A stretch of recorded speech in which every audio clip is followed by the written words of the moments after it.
Oui, donc je m'appelle Jean-Louis Magakian, je suis professeur de stratégie et organisation à l'école de management de Lyon et je travaille plus précisément sur les liens entre les questions de changement organisationnel et la stratégie.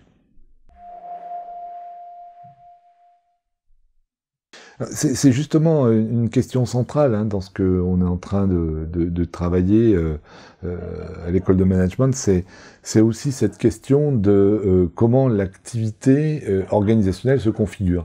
Et dans mon cas, je travaille beaucoup sur l'activité organisationnelle sous l'angle des activités cognitives, c'est-à-dire de ce qu'on pourrait appeler l'intelligence collective, mais qui est peut-être trop connotée dans sa signification.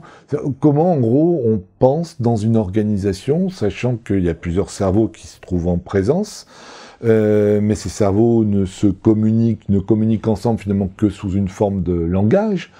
Et au bout du compte, comment on peut organiser des pratiques collectives de pensée dans les organisations, puisque le constat est simple, une entreprise aujourd'hui travaille plus avec des cerveaux qu'avec des bras, donc du coup la force même de travail elle change pour qu'on se pose ce type de questions autour des activités mentales et donc cognitives.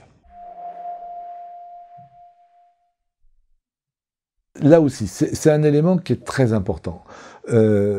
Premier point, c'est que nous, Français, on est quand même passablement influencés par le cartésianisme. Je pense, donc je suis. Tout se passe dans ma tête. Il y a d'autres formes de pensée, il y a d'autres formes d'activité cognitive, en tous les cas d'autres formes pour comprendre ces façons de penser, c'est ce que l'on appelle l'externalisme cognitif. C'est-à-dire que je ne pense pas d'abord avec mon esprit, mais mon esprit est également distribué dans l'ensemble de l'environnement.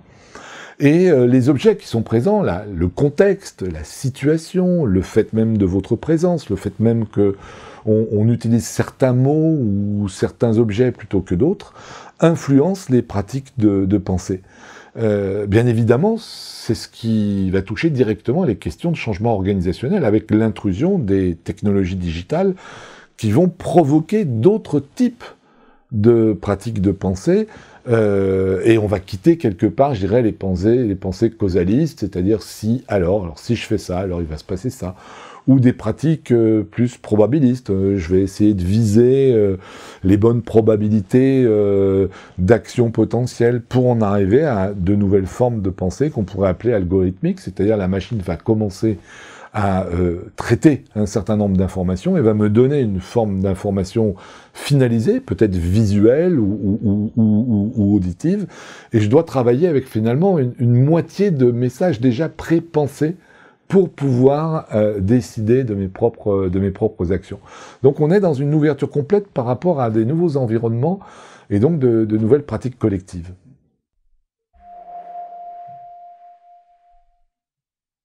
Alors, là aussi, les artistes ont une particularité. Plutôt deux en fait. La première particularité, c'est que ce sont des personnes qui savent parfaitement agencer l'environnement dans lequel ils vont travailler.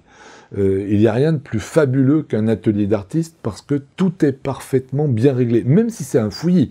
C'est-à-dire que tout est organisé. Je préfère le terme agencé à organisé, c'est-à-dire qu'il y a un agencement, un ordre, pour qu'il y ait des provocations mentales, pour qu'il y ait des choses qui puissent se produire dans son esprit. Un artiste s'entoure d'un certain nombre d'objets qui va effectivement lui permettre d'aller plus loin dans sa propre imagination.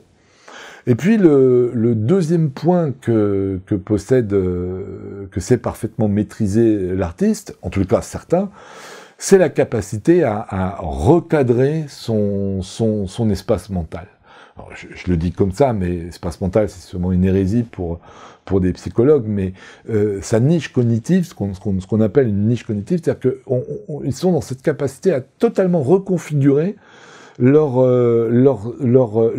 espace de réflexion pour passer d'une époque à une autre. On le voit bien au travers de Picasso, qui commence par de l'hyperréalisme dans sa jeunesse, et même s'il a été reconnu avec cet hyperréalisme, il abandonne tout pour passer au cubisme, il réabandonne tout pour passer à une période bleue, pour passer à la période rose et pour finir par la période tribale. Donc ces périodes montrent bien que le point important, c'est de se reconfigurer son espace mental et donc de faire une forme de reset par rapport à d'autres façons de penser, parce que il y a une accélération des pratiques cognitives, comme il y a eu une accélération de nos usages corporels ou de tout usage technologique.